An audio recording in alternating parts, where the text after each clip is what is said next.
பார்த்து ஃபேமிலியாக கிட்டத்தட்ட ஒரு 3 வருஷம்னு நினைக்கிறேன். 3.5 வருஷம் கேப்பு. உத்தரவு மகாராஜாவில் இதே பிரசாத்தில் நம்ம பிரம்சாரோட இவங்க பார்த்தோம்.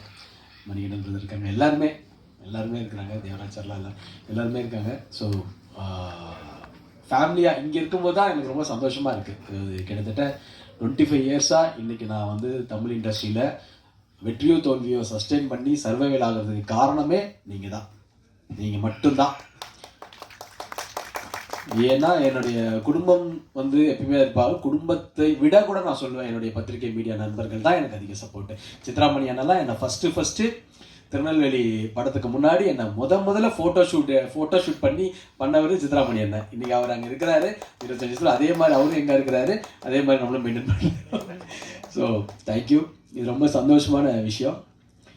இந்த மேடை எனக்கு ரொம்ப ரொம்ப ரொம்ப எல்லாத்தையும் விட இந்த மேடை தான் எனக்கு ரொம்ப பிடிச்ச ஒரு மேடை. இந்த மேடை தான். ஏன்னா கிட்டத்தட்ட எவ்வளவோ ஸ்ட்ரகிள், எவ்வளவோ போராட்டங்கள், எவ்வளவோ அவமானங்கள் எல்லாம் சந்தித்து அடிபட்டு தான் வந்துட்டுருக்கிறேன். இன்னமும் சினிமாவை அதிகமாக நேசித்ததுனால அதுக்காக எல்லாத்தையுமே தியாகம் பண்ணுற அளவுக்கு நிறைய விஷயங்கள் நடக்குது. அப்படிப்பட்ட சூழ்நிலையில் ஒரு 3.5 வருஷம் கேப்பில் அந்த ஒரு 3.5 வருஷம் நான் ஆடியோ லான்ச்சில் சொன்ன மாதிரி நிறைய டிப்ரெஷனில் இருந்தேன். ரொம்ப டிப்ரெஷனில் தான் இருந்தேன். அதுக்கப்புறம் ஒரு இடத்துல வந்து நான் எழுந்திரிச்சு எங்கள் அம்மாவை கூட நான் இழந்த அந்த டைமில். அதுக்கப்புறமா நம்ம சினிமா அந்த கேரியரில் கண்டிப்பாக இந்த இடத்த விடக்கூடாது, திருப்பி ஜெயிச்சே ஆகணும். இன்றைக்கி நம்ம ஒரு புதுமுகமாக இறங்கி ஜெயிக்கிறோம் அப்படின்னு நினைக்கும் போது ஒரு கதை கேட்டேன். அந்த கதை தான் அக்யூஸ்ட். ஏன்னா நான் கிட்டத்தட்ட ஒரு 3.5 வருஷம் கேப்பில் இவ்வளோ ஒரு படம் பண்ணணும் அப்படின்னு நம்ம நினைக்கும் போது ஒரு கண்டென்ட், இன்றைக்கி தமிழ் சினிமா கண்டென்ட் ரொம்ப முக்கியம். அந்த கண்டென்ட் நல்லா இருந்ததுன்னா இன்றைக்கி தமிழ் சினிமாவில் எல்லாருமே டெஃபினட்டாக அதை எங்கிப்பாங்க. ஏன்னா நான் ஒரு ரசிகனாக, ஒரு ஆடியன்ஸாக எந்த படம் வந்தாலும் தேட்டரில் போய் படம் பார்க்குற ஒரு ரசிகன் நான்.